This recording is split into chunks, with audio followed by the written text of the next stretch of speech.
आज हम आपको एक कहानी सुनाते हैं कि सत्संग का महत्व क्या है। आपके जीवन में सत्संग का महत्व कब मिलेगा। प्रिय भक्तों, आप तो प्रतिदिन सत्संग सुनते हैं, कितने संत महात्मा का उपदेश आपने सुना है और सुनते हैं। सत्संग में आने से, राम चर्चा सुनने से, हरि चर्चा सुनने से क्या फायदा होता है। इस कान सुने और इस कान से बाहर कर। वह सत्संग सुनने से इंसान को कोई फायदा नहीं। विचार कीजिए, सत्संग में आने से आपका उद्धार नहीं हुआ, आपके जीवन का उद्धार नहीं हुआ, तो बेकार है। सत्संग सुनिए तो उसको गुनिए। जो संत महात्मा जनों ने जो आपको बताते हैं, सत्संग में जो बताते हैं कि इस पथ पर चलिए, तो उस पथ पर चलिए, चलने की कोशिश कीजिए, तब आपके जीवन में सत्संग चार चांद लगा देगा। प्रिय भक्तों, सत्संग की महिमा बहुत अपार है। जब सत्संग में बताए हुए बातों पर आप एक कदम बढ़ेंगे, भगवान आपको सन्मुख आपके साथ खड़े रहेंगे। भगवान आपको कभी छोड़ नहीं सकते। जिनकी दामन भगवान थाम लेते हैं, उनको कभी छोड़ नहीं सकते। इसलिए सत्संग सुनो और सत्संग करो। सत्य की संग, सत्संग सत्य की संग, जहाँ सत्य की महिमा, सत्य की महत्ता बताई जाती है, वह सत्संग सुनो। संतों ने बताया कि सत्य बोलो, तो सत्य बोलो। ये भक्तों, सत्य बोलना पाप नहीं है। सत्य से बड़ा कोई पुण्य नहीं होता है। सत्य बोलने से बड़ा कोई पुण्य नहीं होता है। और झूठ बोलने से कोई, झूठ इतना मत बोलो, झूठ बोलो। मैं नहीं कहता हूँ कि यहाँ कोई हरिचंद्र है, यहाँ कोई हरिचंद्र नहीं है। झूठ बोलना चाहिए इंसान को समय पर, जहाँ आपकी जान खतरे में, वहाँ आप झूठ, जहाँ आपकी जान, आपकी आत्मा की रक्षा हो सके। लेकिन हर बात में झूठ मत बोलो, सत्य का अनुसरण करो। सत्य के लिए आपको मालूम है, सत्य की रक्षा के लिए भगवान ने हरिचंद्र की जब परीक्षा ली, हरिचंद्र का राज्य तहस नहस हुआ।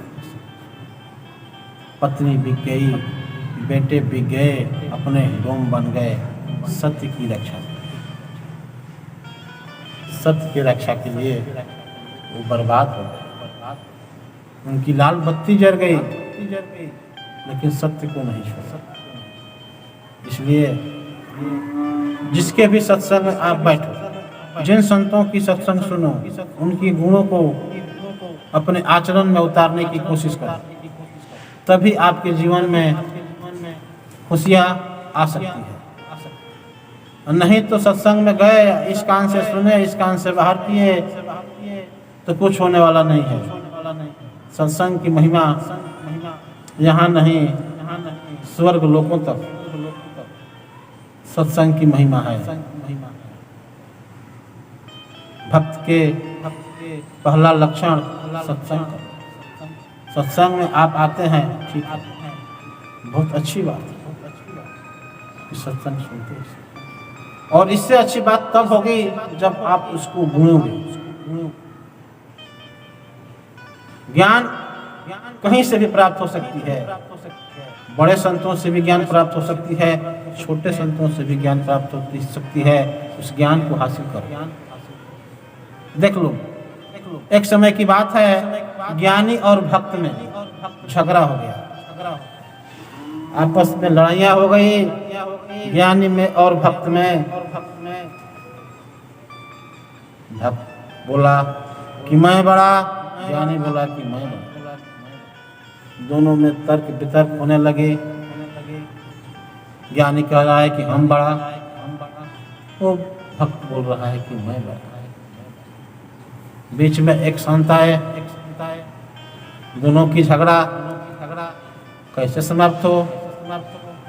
संत ने कहा कि भाई ज्ञानी बड़ा है या भक्त बड़ा है, यह प्रश्न का जवाब मैं नहीं दे सकता हूँ। चलो भाई शंकर जी के पास चलें।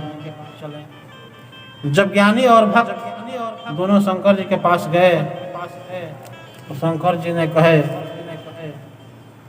कि भाई इसका जवाब हम ही नहीं दे सकते कि भक्त बड़ा है ज्ञानी बड़ा है। अब शंकर जी भी साथ में हो गए और कहे कि चलो भाई श्री हरि के पास चलते हैं, श्री हरि जी से पूछें कि भक्त बड़ा है कि ज्ञानी बड़ा है। शंकर जी साथ में जाते हैं भगवान विष्णु श्री हरि के पास जब गए, सभी लोग आसन ग्रहण करके बैठ गए। ज्ञानी बोला कि मैं ज्ञानी हूँ, ये भक्त है। भगवान विष्णु ने कहे कि तुम ज्ञानी हो तो तुम तो मेरे जैसा हो। जब तुम ज्ञानी हो तो तुम मेरे जैसा हो, तुम मेरा आत्मा हो, मेरा सब कुछ हो। तुम तो खुद मेरे जैसा हो क्योंकि तुम ज्ञानी हो। प्रश्न का उत्तर हुआ, भक्ति मुंह बिचका करके चल। विष्णु भगवान ने कहा, कह रहे भाई आप कौन हैं? हाथ जोड़कर भक्ति ने बोले मैं भक्ति हूँ। तो आप कहाँ जा रहे हैं भाई? आप भक्ति हैं, ये ज्ञानी हैं। अब तो मैं क्या कहूँ, जब आपका सब यही है ज्ञानी तो हम तो कुछ नहीं है। भक्ति ने बोली। भगवान कहे कि देखो